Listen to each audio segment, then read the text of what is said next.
coming to sexual reproduction, it is oogamous type, and the male and female sex organs, they are produced on the same mycelium. The condition is homothallic. Ascogonium is the female sex organ. It arises as a small outgrowth from a vegetative cell of the mycelium. It is uninucleate. It is having about 32 or 64 daughter nuclei. The mature ascogonium is relatively long, erect, multinucleate, aseptate and tubular structure. Its anterior end is slightly curved. Antheridium is the male sex organ. It arises as a small, slender, tubular hypha from the adjacent cell of the ascogonium or any other neighboring cell. It loosely coils around the ascogonium and forms a slightly inflated end.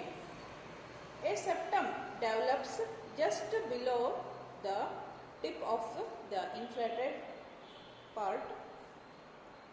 As a result, a short club-shaped uninucleate structure develops at the tip of antheridial branch, and it is the antheridium. At the terminal part of the mycelium you will find the antheridium. Now the mode of the union, that is plasmogamy. The distal end of the antheridium is opposed to the ascogonium. They are opposite to each other, facing opposite to each other. The cell wall dissolves at the point of contact, forming a minute opening called pore. The protoplasm and the nucleus of the antheridium enters the ascogonium through the pore, and it is called plasmogamy. Along with the protoplasm, the nucleus get entered into the ascogonium. The condition is called plasmogamy.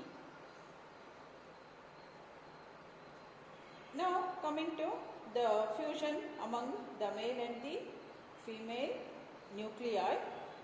After the completion of plasmogamy, the female nuclei in the ascogonium are arranged in pairs by the formation of cross walls. After plasmogamy, the female structure, that is ascogonium, okay, which get arranged the nuclei, okay, by the formation of cross walls. Each pair of nuclei is called dikaryon. This process is called dikaryotization. In some species, in the dikaryon, one nucleus is male and the other is female. Next part, fructification. After dikaryotization, the dikaryotic cells of the ascogonium produces ascogenous hyphae that in turn form asci. In the meantime, sterile hyphae of the mycelium grow around the ascogenous hyphae and the asci. As a result, a closed fruit body, the fruiting body is formed, that is called as Cleistothecium. Some dikaryotic cells of the separate ascogonium send send out the lateral hyphae called ascogenous hyphae. The ascogenous hyphae may be branched or unbranched, and it consists of the binucleate cells. Now, SI are small sac-like structures containing ascospores.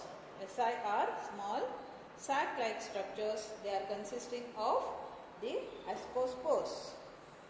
They may develop directly from dikaryotic cells of the ascogonium, dikaryotic cells of the ascogonium, or cells of the ascogenous hyphae. The dikaryotic cell enlarges in size and it serves as the ascus mother cell. The dikaryotic cell gradually enlarges in size and becomes ascus mother cell. The two nuclei of the ascus mother cell fuse together to form a diploid nucleus. The cell containing the diploid nucleus is the young ascus. The cell which is having two nuclei, diploid nuclei. The diploid nucleus is called as young ascus. Next, the ascus enlarges in size. The nucleus, the diploid nucleus of the ascus undergoes a meiotic division and then mitotic division. First it undergoes meiotic division and later mitotic division. As a result, 8 haploid nuclei are formed.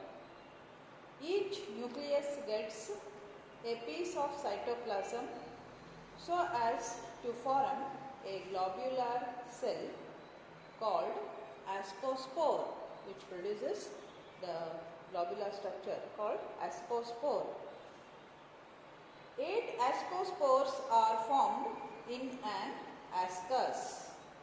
The wall of the ascospores may be smooth or it may be rough.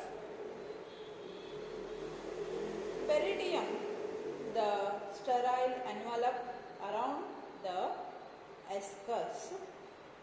Okay, in the Cleistothecium, it looks like a hollow ball and it consists of a pseudoparenchymatous closely interwoven hyphae, the fruiting body, and the inner to the peridium. Okay, inside the membrane peridium there is a soft covering. It is get interwoven hyphae. It is called as ascocarp, and this is called as ascocarp. It is seen around the asci. Both the ascocarp and peridium develop from the sterile hyphae of the mycelium. Next, what happens? The dispersal of the ascospores takes place. As the Cleistothecium matures, the inner hyphae of the peridium get gelatinized and form a fluid. At the same time, the wall of the ascus dissolves, liberates the ascospores to a the fluid, okay, to float in the fluid. The ascospores are released by the decay of the outer layer called peridium. They are carried by means of water currents. All the spores they get disseminate. Next, what happens? Germination of the ascospore takes place. Having reached a suitable substratum, the ascospore germinates and produces a germ tube.